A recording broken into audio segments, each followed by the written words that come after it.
de prendre place, nous sommes assis. Moi, je veux juste prendre un dernier texte pendant que nous sommes assis.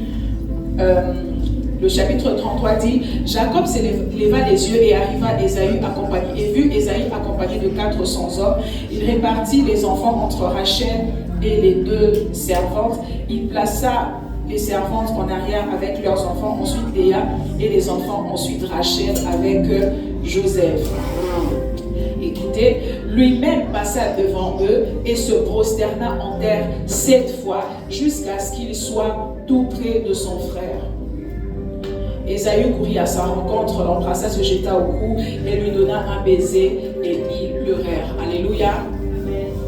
Pourquoi on lit les textes de la Bible? Parce que tout ce que le pasteur va dire après, c'est moins important que le texte en lui-même. Amen. Vous imaginez le même texte que nous avons lu ici. Depuis que la Bible existe, les gens prêchent sur ça. Dans tous les thèmes possibles. Parce que j'aime, mon pasteur me dit souvent, quand il dit, il faut acclamer lorsqu'on lit la parole de Dieu parce qu'elle est plus importante que tous les commentaires des hommes. Amen. Voilà pourquoi vraiment nous prenons le temps de le lire. Comme pour dire, c'est d'abord Dieu qui a parlé et nous allons donner notre compréhension après. Alléluia. Alors, je bénis Dieu pour cette soirée ici en ce lieu. Nous avons quelques minutes, il reste 53 minutes, 52 minutes avant qu'on entre. Donc, on va aller un peu vite, plus vite qu'est prévu.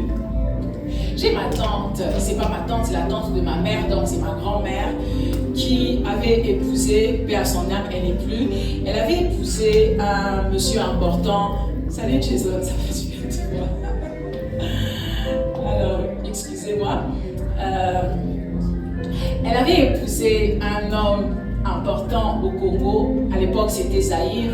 Et lorsqu'elle venait en vacances en Europe, en Belgique, à Paris, elle habitait les hôtels, grands hôtels 5 étoiles et tout, avec chauffeur, limousine et tout.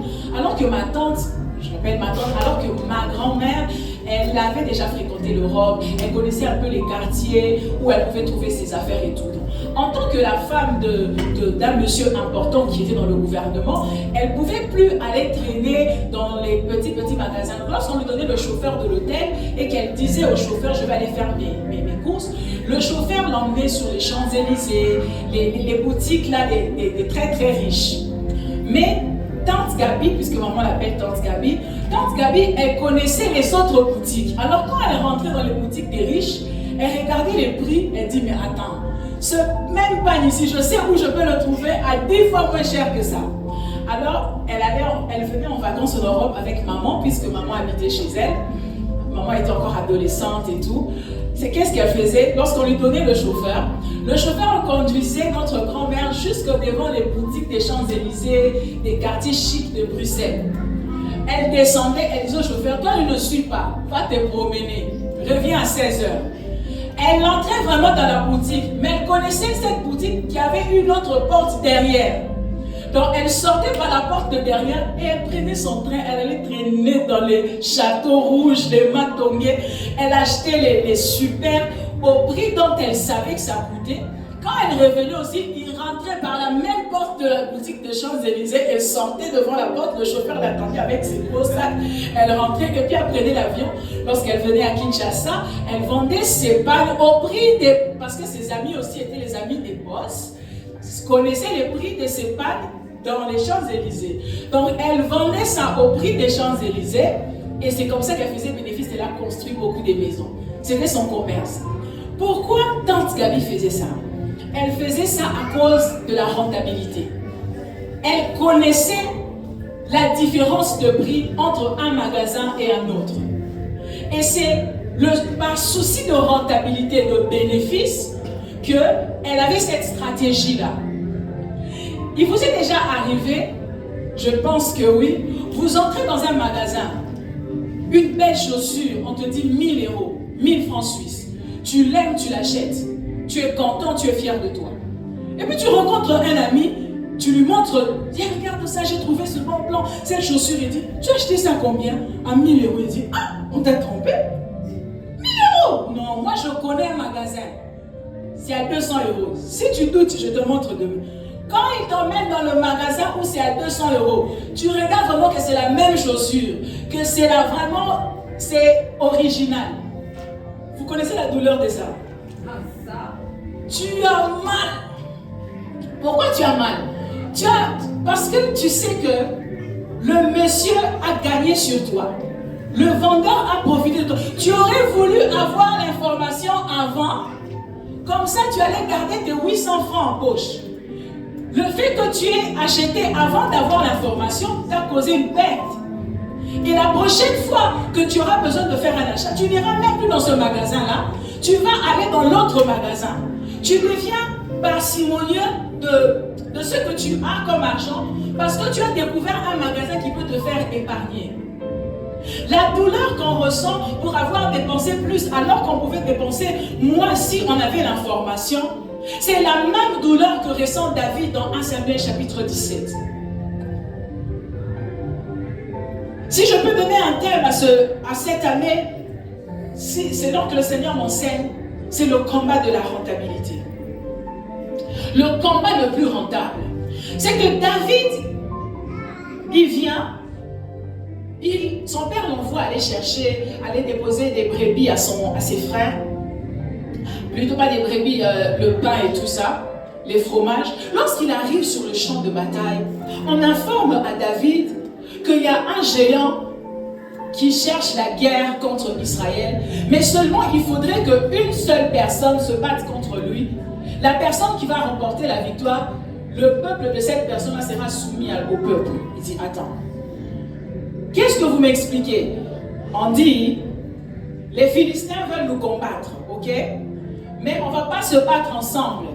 Il faut seulement qu'un de nos soldats puisse battre un de leurs soldats, et puis ce sera la victoire.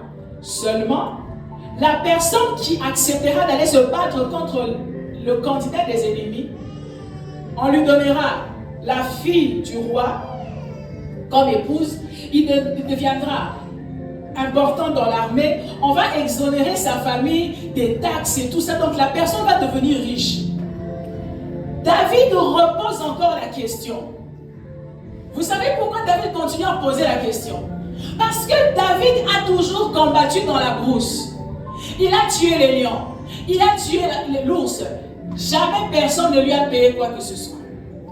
Il a dépensé de l'énergie, il a dépensé sa force, mais la seule satisfaction que David avait, c'était de retrouver sa brebis en vie.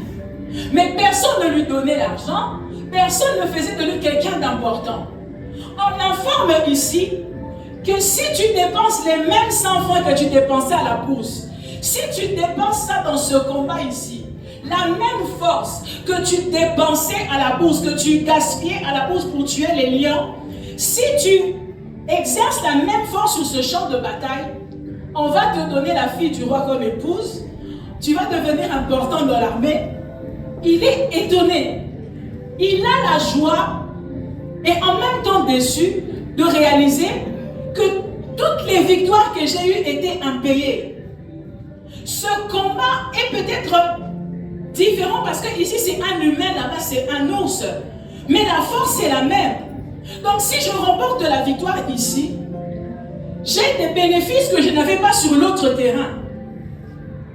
C'est un peu lorsqu'on te dit le pantalon que tu avais acheté 10 000 € là-bas, ici ça coûte 100 francs. Tu dis attends.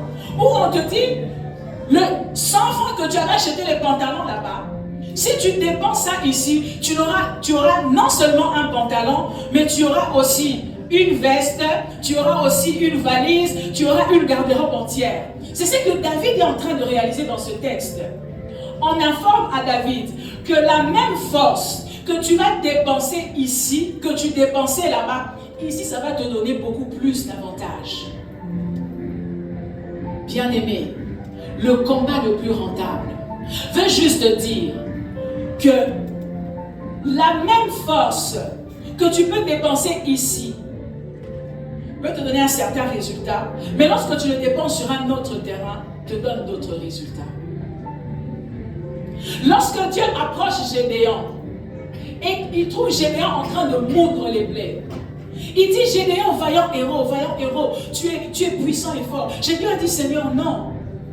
Regarde, on est en train de souffrir et tout ça. Dieu dit à Gédéon, tu peux battre les Madianites. Gédéon dit, non, parce que nos pères avaient un Dieu que nous n'avons pas. Dieu a dit non, va avec la force que tu as. Ça veut donc dire que la force qu'avait Gédéon de moudre les blés, c'était la même force qu'il allait vaincre avec les Madianites. Et pourtant la Bible nous dit qu'ils ont fait, je ne sais moi, 40 ans sous la domination des Madianites. Mais la force qu'avait Gédéon servait seulement à moudre les blés. Dieu lui dit, la même force que tu as, si tu changes de territoire, tu l'investis sur un autre terrain, ça va te donner une autre victoire. Je ne sais pas, mais j'aimerais que tu comprennes. La même énergie que tu mets dans TikTok, si tu le mets dans un livre, ça va faire de toi un licencié. Tu comprends ça?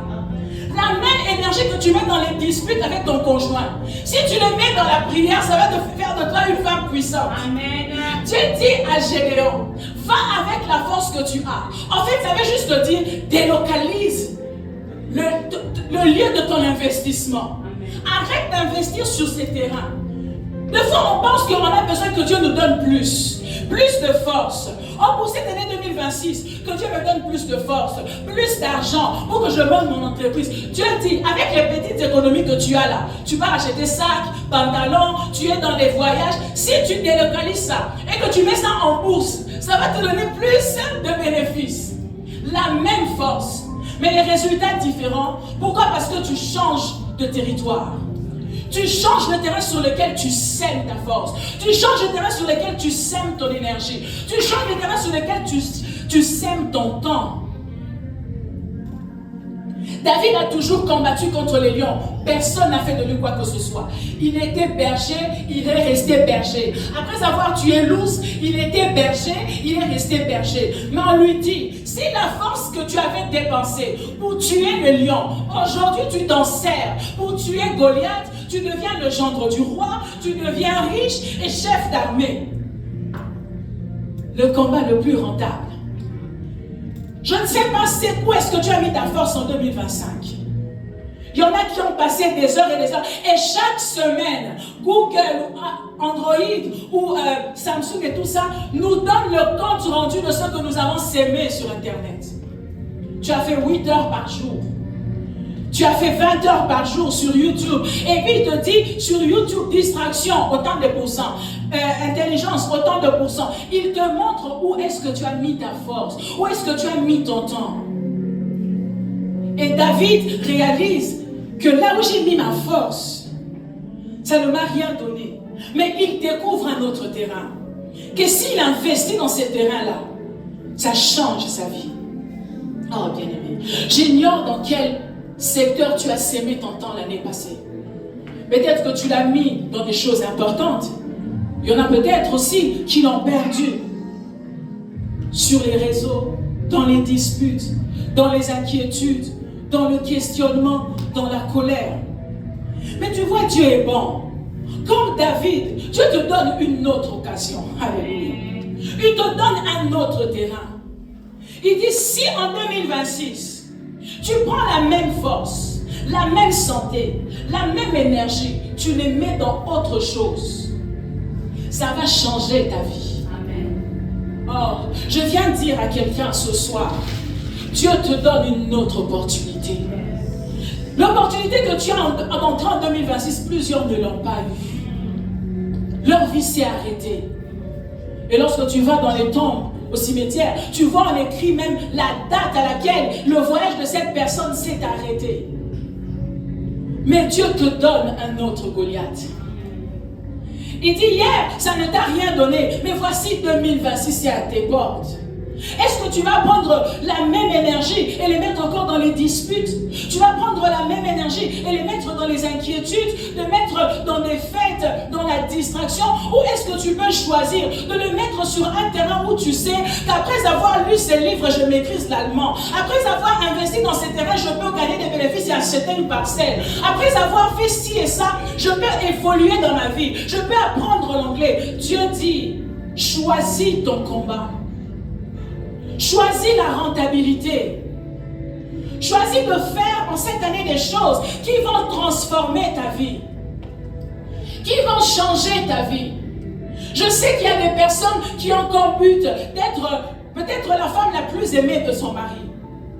Surtout dans les foyers polygames, tu vas les voir en train, même d'aller chez les féticheurs. Son but, c'est d'être la personne la plus aimée. Il y en a, leur but est d'être la fille la plus sapée.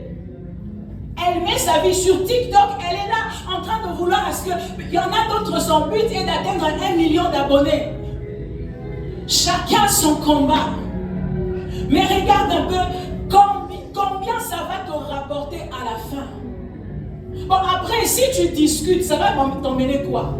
Lorsque tu regardes TikTok et à la fin, ça t'a apporté quoi?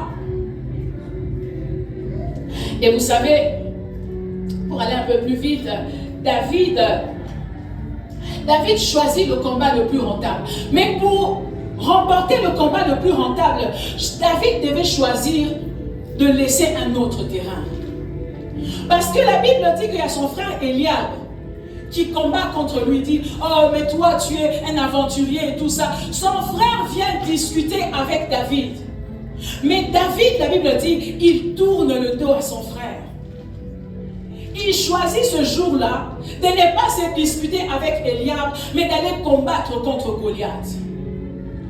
Cette année, tu vas devoir choisir. Et la Bible dit que David met Eliab derrière son dos. La Bible dit qu'il lui donne le dos. En 2026, il y a des terrains que tu dois donner les dos. Il y a des gens à qui tu dois donner le dos. Et la Bible nous dit, lorsqu'on vient oindre David, on dit que Eliab était géant. Donc lorsque Eliab est devant David, Eliab empêche David de voir de l'autre côté. Il y a des choses auxquelles tu t'es concentré cette année. Ça t'a juste empêché de voir les véritables choses que tu devais voir. Si tu mets certaines distractions derrière toi, si tu mets certains amis derrière toi, si tu mets certaines occupations derrière toi, tu seras capable de voir ce pourquoi Christ est mort pour que tu puisses avoir. Tu auras le champ libre pour connaître ce que Dieu attend de toi. David a fait comprendre à Eliab, aujourd'hui ce n'est plus toi. Aujourd'hui je veux Goliath. Alléluia. Et lorsqu'on insulte David publiquement, Jason, c'est que David est ridiculisé, n'est-ce pas? Il pouvait choisir de se défendre. Mais il a choisi de perdre sur ce terrain-là. Il dit, je préfère perdre sur ce terrain ici, mais gagner contre Goliath. Parce que si je gagne sur ce terrain et que je réponds, ça ne va pas changer ma vie. Ça va me trouver célibataire, ça va me laisser célibataire. Mais si je perds ici et je gagne là-bas, là-bas je serai le gendre du roi, là-bas je serai plus riche. Laisse-moi te dire, il y a des terrains sur lesquels tu vas accepter de perdre. Tu vas accepter de perdre, d'avoir peut-être le même pantalon toute l'année. Elle est moins habillée. J'accepte de perdre sur le terrain de la sable, mais de devenir propriétaire quelque part. Alléluia. Tu vas choisir de perdre. Même Jésus a choisi de perdre. La Bible dit qu'il était sur la croix, on le crucifiait, le Fils de Dieu. On lui dit, si tu es le Fils de Dieu, descends de la croix. Il n'a pas répondu. Il s'est tué. Il a choisi de perdre. Parce que le but de Jésus, ce n'était pas de prouver qu'il était Fils de Dieu. La rentabilité de ce combat ce jour-là, c'était qu'il devait devenir roi des rois, seigneur des seigneurs. Alors il a accepté de perdre sur les terrains des disputes pour gagner sur l'autorité. Alléluia. Même lorsque le diable le rencontre des années avant sur la montagne, il lui dit, si tu es le Fils de Dieu, change cette pierre en pain. Jésus ne l'a pas fait. Parce que le but de Jésus n'était pas de faire les miracles sur la terre, d'être applaudi, d'être apprécié. Lui, il était venu pour remporter contre le péché. Alors en face du diable, il a accepté qu'on dise qu'il était faible, qu'il n'était pas capable de changer la pierre en pain, mais d'arriver à Golgotha. Parce que si Jésus change la pierre en pain, qu'est-ce que ça fait de lui? Ça change quoi de lui? Mais s'il arrive à Golgotha, alléluia, et qu'il remporte la victoire, il devient Seigneur des seigneurs, Roi des rois. Choisis tes combats. Le Seigneur m'envoie te dire, choisis les combats qui vont changer ta vie. Choisis les combats qui vont transformer ta vie. Choisis d'investir dans les terrains où tu sais que ça va changer l'histoire de ma famille. Ne gaspille pas ton année. Ne gaspille pas ton énergie. Il y a quelqu'un qui veut venir te provoquer, tu choisis de te taire. Tu te tais parce que ça ne va pas changer ma vie. Moi, je vais des combats. Satan emmène-moi des combats qui vont changer ma vie. Vous voyez le diable, il descend Jésus, il emmène Jésus un combat où il va changer le pain, la pierre en pain. C'est trop bas. Je fais des combats où quand je remporterai ma chère, demain je suis sur le journal. Des combats qui changent ma vie. C'est toujours le diable qui représente les combats. Mais je veux voir qu'est-ce qu'il y a derrière. Je ne prends pas. Non merci. Emmène-moi Golgotha. Emmène-moi quelque chose qui va mettre la couronne sur ma tête. Lorsque Eliab insulte David, David sait que même si je gagne ici, ça ne change rien à ma vie. Je veux des combats, des défis qui changent ma vie. Parce que de toute façon, bien aimé, on va lutter. On est en guerre. Mais je veux les bonnes guerres. On t'en a parlé de toi là-bas, ils ont dit que, et puis quoi, ça va, si j'interviens, qu'est-ce que ça va changer à ma vie? Vous parlez, ça ne m'intéresse pas. Si ça va changer ma vie en quelque chose, appelez-moi quand quelqu'un est malade. Au moins quand il sera guéri, quelqu'un sera converti, il va se convertir, il va aller au ciel. Mais si c'est seulement parce qu'on a parlé de moi, c'est parce qu'on m'a insulté, j'accepte. Parce que ça ne va pas changer ma vie. Allons-y vite. Finissons avant 2026. Et David choisit ce combat. Et on en a partagé à la veillée. C'était bien. Donc je ne peux pas m'attarder là-bas. Ceux qui étaient à la veillée, c'était juste une rediffusion. Mais j'ai commencé là pour t'expliquer ce qui se passe avec Jacob. Jacob, Dieu l'appelle. Il se retrouve dans la maison de Laban. Laban, c'est son oncle, alors que Jacob est appelé à régner à Canaan. Dieu dit à Jacob, tu rentres à Canaan, dans la terre que j'ai promis à tes parents. Mais Jacob sait que son beau-père, son oncle aussi en même temps, Laban ne le laissera pas partir avec ses enfants, avec ses petits-enfants. Alors Jacob choisit de fuir. Il sort vite.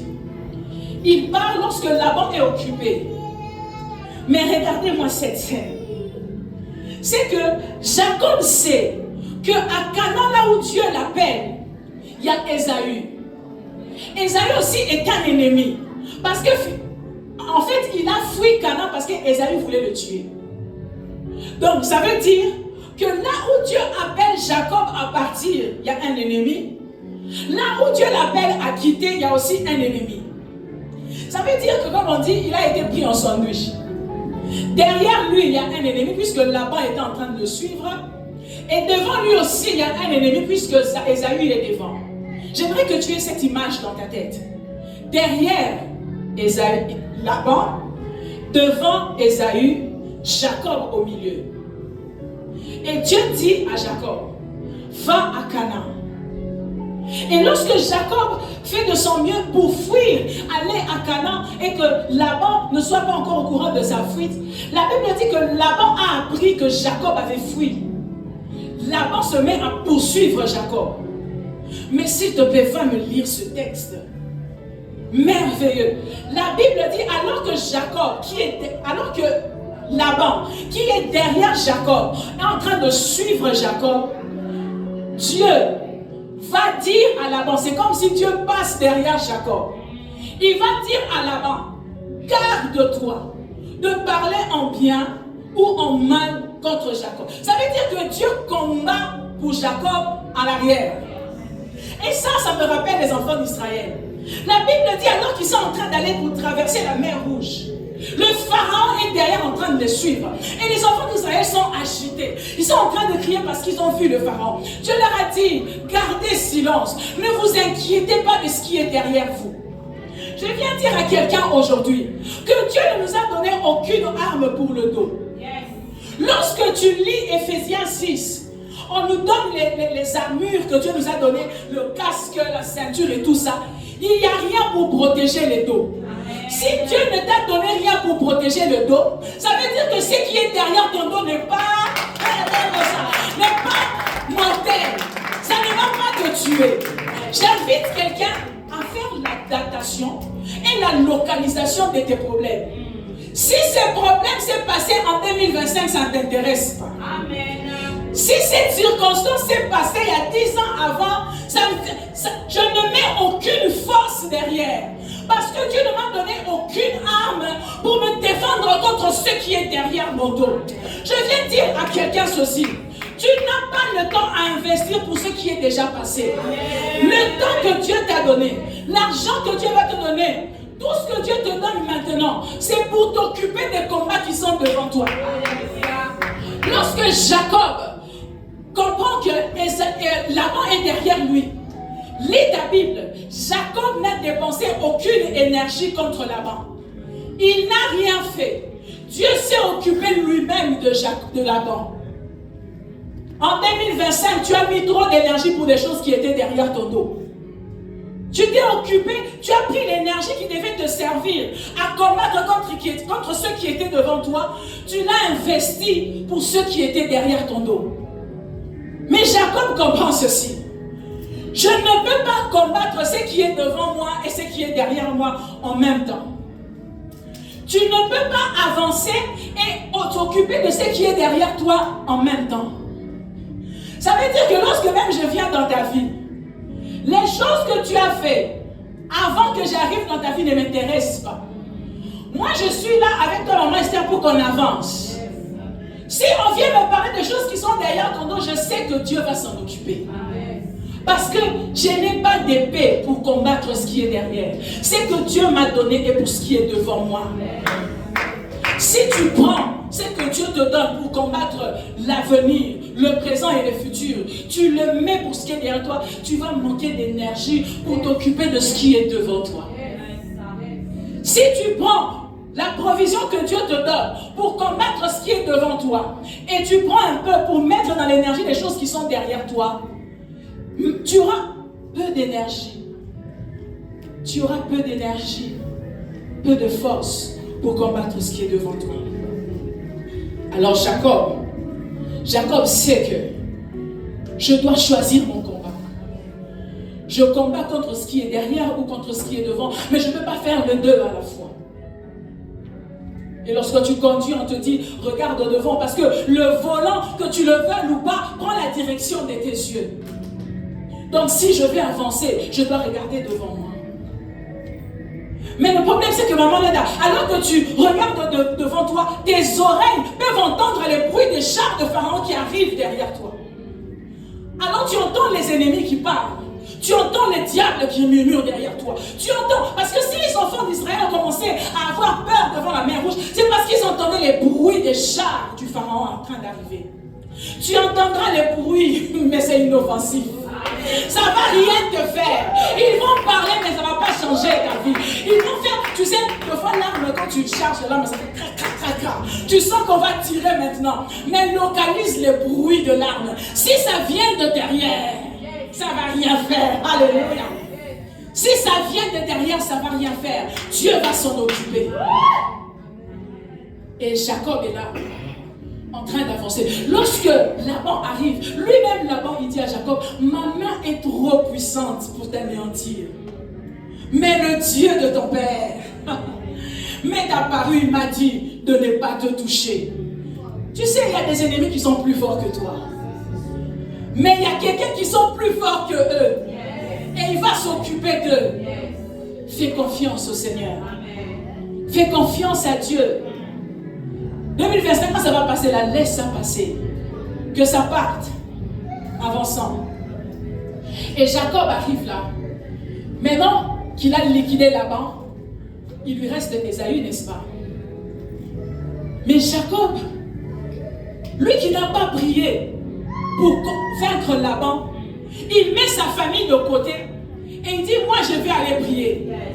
Jacob comprend que je ne peux pas appliquer la même stratégie pour combattre Ésaü. J'ai combattu et vaincu Laban sans la prière, mais Ésaü, je ne m'en sortirai pas si je ne fléchis pas mes genoux.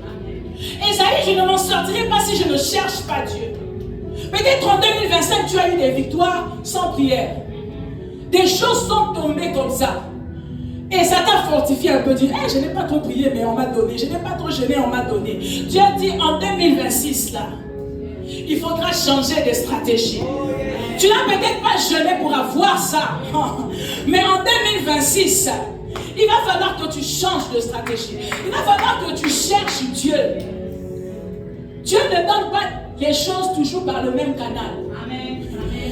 C'est pas parce qu'il t'a donné hier par la grâce qu'il va aussi te donner aujourd'hui sans prier.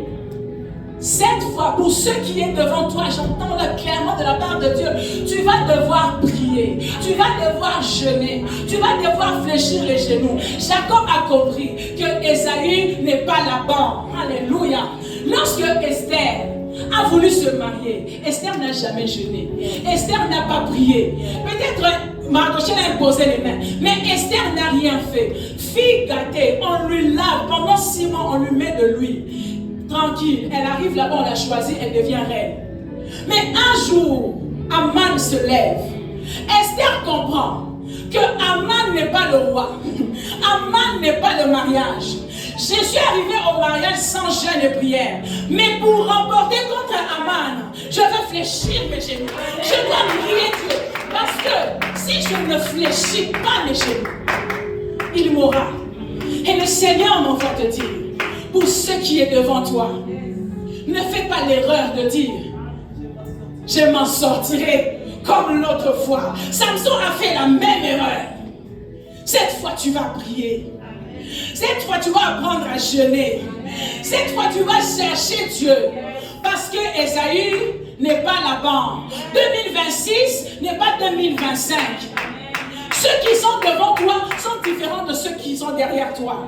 Mais la bonne nouvelle, c'est que c'est le même Dieu.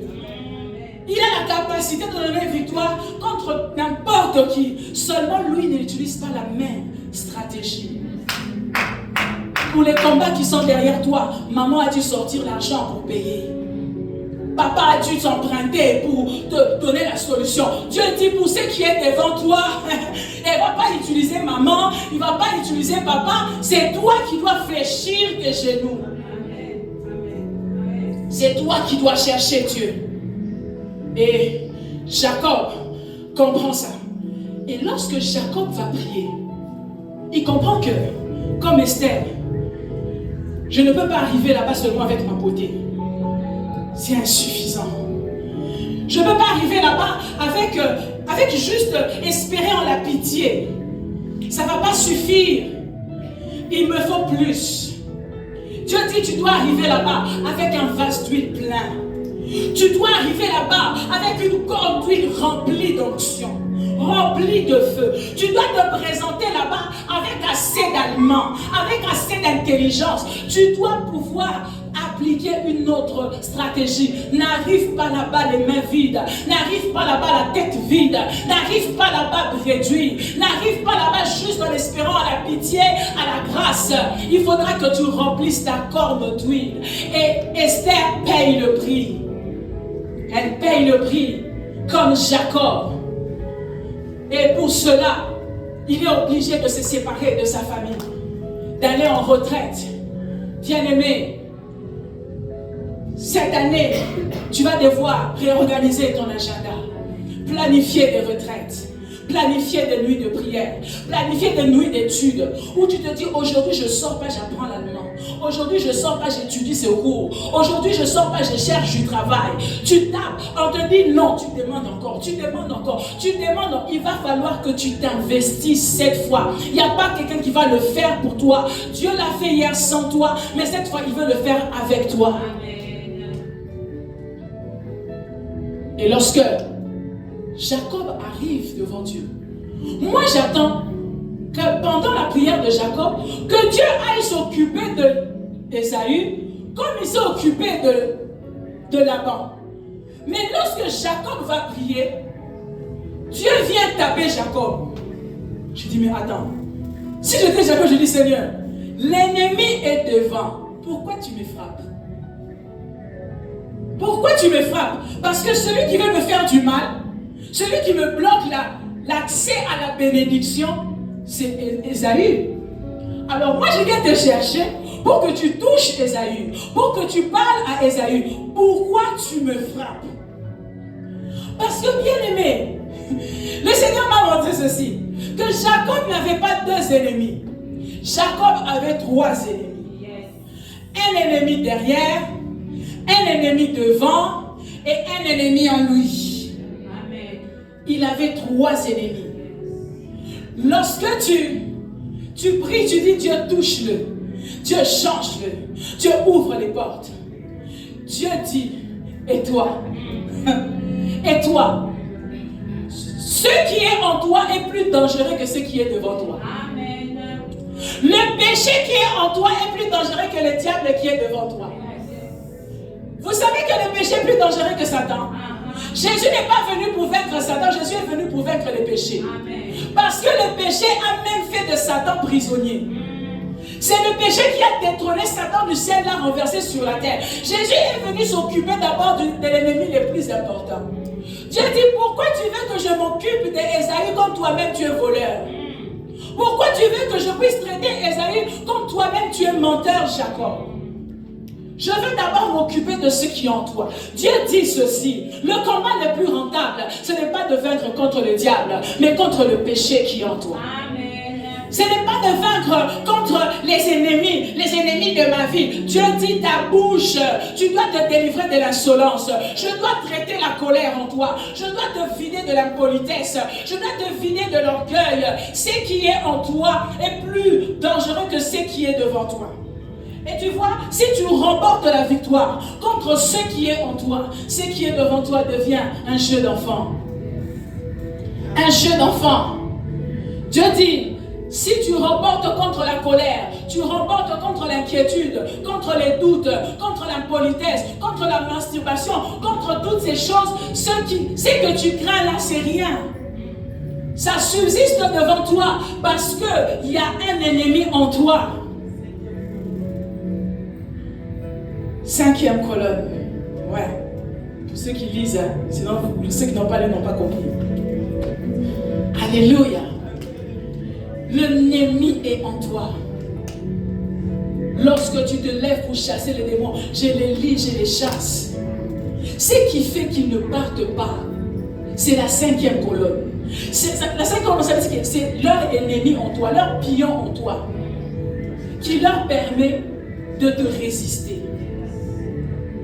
Donc, au lieu de passer 2026 à dire, je vais vaincre, disons Dieu Seigneur, sonde-moi Seigneur, connais mes pensées, sonde-moi Seigneur, qu'est-ce qui dérange ma vie, qu'est-ce qu'il y a en moi qui ne te plaît pas, brise cette vieille homme en moi, brise ce péché en moi, transforme ma vie, libère-moi de cette rancœur, libère-moi de ce manque de pardon, Seigneur, tue cela en moi. Lorsque Jacob se présente devant Dieu, Dieu le brise. 2026 c'est une année de brisement. Ah. Et on aime qu'on nous dise, on sera béni. Bien aimé, le brisement précède la bénédiction. Alléluia. Si Jacob n'est pas brisé, il ne possède pas Canaan. Il faut briser le mensonge en lui. Il faut briser le voleur qui est en lui pour qu'il possède la terre de Canaan. La bénédiction retarde parce que tu ne peux pas mettre sa bénédiction entre les mains d'un voleur, entre les mains d'un menteur. Dieu dit, plutôt tu te libères de la colère, plutôt je te bénis, plutôt je te le donne, plutôt tu te libères de ce complexe, de cette peur, de cette honte. Moi Dieu, je te donnerai Canaan. Amen. Et Jacob est brisé. Alors qu'il est brisé, la Bible dit il est en train de boiter. Dieu a traité le 2e ennemi. L'ennemi qu'il ignorait. L'ennemi qu'il ne savait pas. Voilà pourquoi David dit, sonde-moi. Libère, ouvre mes yeux. Pas seulement que je voie ton armée, que je voie les ennemis, que je voie l'ennemi qui est au-dedans de moi. Lorsque Dieu brise ça, Jacob est maintenant prêt à avancer vers Canaan. Mais Dieu n'enlève pas Ésaü. C'est ce que nous on aime, n'est-ce pas? Montagne, ôte-toi de là, jette-toi dans la mer. Dieu ne déplace pas toutes les montagnes, bien-aimés. Il y a des montagnes qu'il faut affronter. Amen. Donc Jacob s'avance, mais il constate que bien qu'il a rencontré Dieu face à face, Ésaü est encore vivant. Ésaü est toujours là. Et pourtant on était en retraite. Tu sors de la retraite, Ésaü est toujours là. Tu pries, Ésaü est toujours là. Tu pars à la veillée samedi matin, tu rentres à la maison, tu vois toujours Ésaü de l'eau en train de s'avancer. Alors Jacob comprend. Il dit, la victoire ici, je l'ai vaincue parce que j'ai été brisé.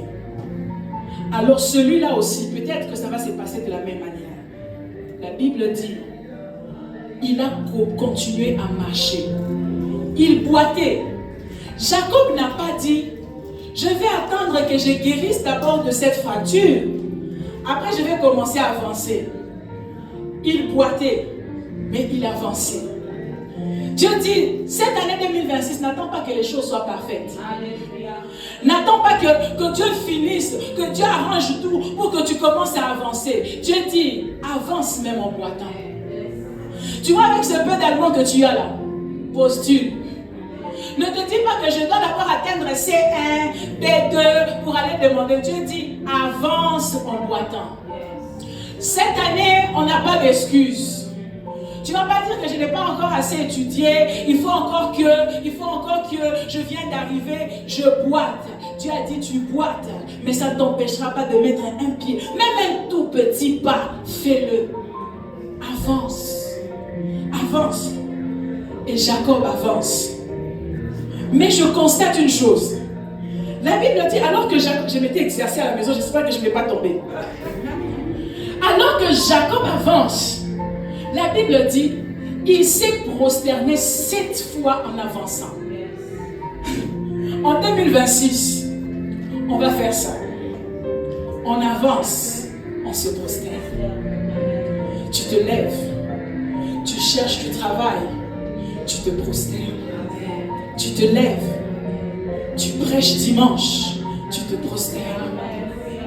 Tu te lèves, tu chantes, tu te prosternes. Tu te lèves, tu t'occupes de tes enfants, tu te prosternes, tu te lèves. Ça sera prière, action. Amen. Prière, action. Pendant qu'il est en train de se prosterner, souvenez-vous qu'il a la hanche démise. Ça veut dire qu'il se prosterne avec douleur.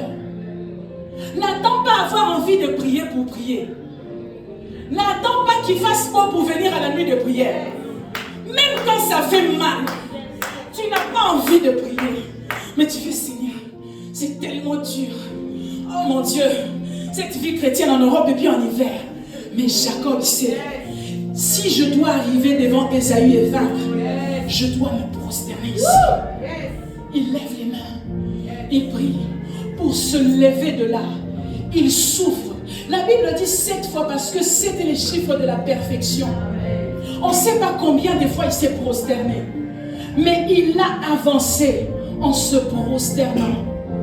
Le Seigneur dit, 2026, ce n'est pas en courant que tu vas vaincre. Ce n'est pas en sautillant que tu vas vaincre. Prière, action. Et ce n'est pas parce qu'il a fait le premier pas qu'il est arrivé grâce. Ce n'est pas parce que tu as agi, ça n'a pas marché, tu dis, je me prosterne plus, j'ai fait, ça ne marche pas. Non! Ça n'a pas marché, mais il s'est encore prosterné, il s'est encore élevé. Tu demandes du travail, on te dit non, pas grave. Tu rentres à la maison, tu te prosternes et tu te lèves, tu poses une autre action. Tu demandes un contrat, on te le refuse. Tu rentres, tu te prosternes et tu te lèves encore. Il y a eu une dispute à la maison. Tu dis, Seigneur, pourtant, je viens de me prosterner. Je viens de te chercher, Seigneur. Tu te prosternes encore. Et tu te lèves encore. C'est comme ça que nous allons avancer. Et pendant qu'il se prosterne, il se lève. Il fait des tout petits pas. Ce que j'aime, c'est qu'Ésaü aussi de l'autre côté est en train de se prosterner. Lui, il avait besoin du pardon d'Ésaü. Lui, il avait besoin de se réconcilier avec son frère pour entrer en possession de ce que Dieu lui avait promis.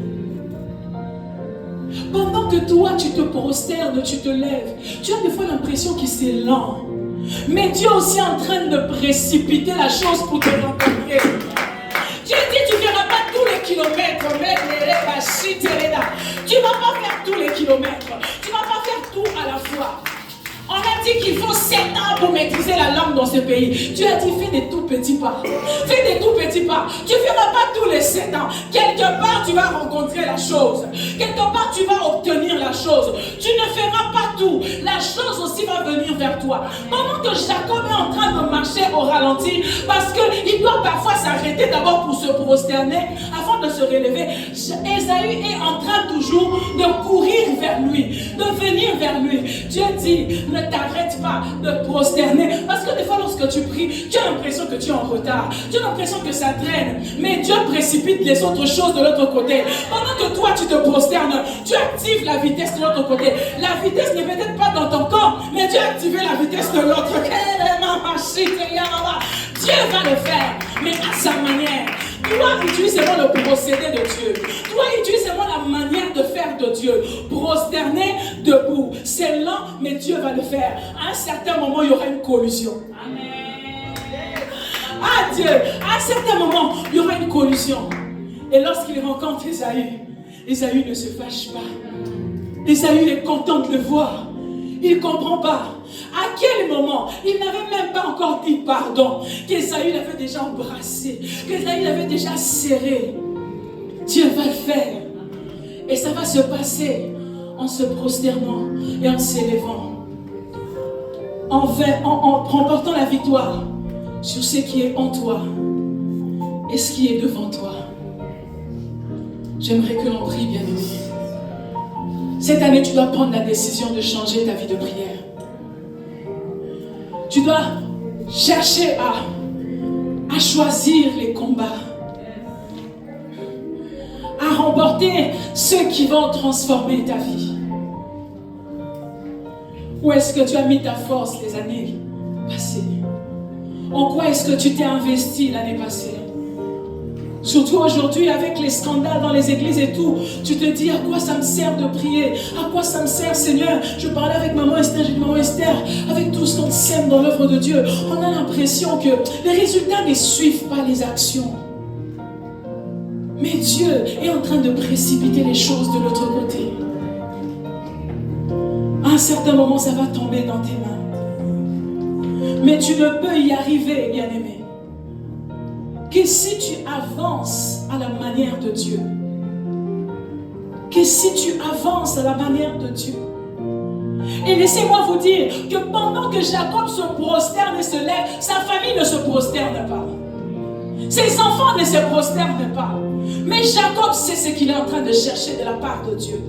Même si Rachel ne s'est pas prosternée, même si Léa ne s'est pas prosternée, c'est lui qui a été devant Dieu. C'est à lui que Dieu a dit, va à Canaan, je vais te donner cette terre. C'est à toi que Dieu a donné la promesse. C'est à toi que Dieu a envoyé la vision. Dieu a envoyé le rêve. Dieu l'a montré à toi. Donc quand les gens autour de toi ne fléchissent pas les genoux, c'est peut-être parce qu'ils n'ont pas vu. Parce que s'ils avaient vu la même chose que toi, ils allaient payer le même prix que toi. Mais parce qu'ils n'ont pas vu, ils agissent de leur manière. Mais toi, tu agis selon la vision, selon ce que tu as entendu, selon ce que Dieu t'a dit. Cette année, prosterne-toi. Nous allons prier 2 ou 3 minutes avant de célébrer l'année. Personnellement, je ne veux pas te donner un sujet de prière. Je t'ai étalé la pensée de Dieu. Moi, je dis à Dieu, puisque déjà, il m'a libéré de ce qui est derrière moi, que le Seigneur tue les choses qui sont en moi. Parce que je sais que si ce qui est dedans meurt, Ésaü n'est rien. Et que le Seigneur soutienne ma vie de prière. Pour que cette année qui est devant moi, que je me prosterne et que j'agisse. Que je me prosterne et que je prêche. Que je me prosterne. Tiens-toi debout, tu vas prier. Comment tu veux. Seigneur, je choisis les terrains rentables. Seigneur, je choisis, oh Dieu, de me prosterner et de me lever.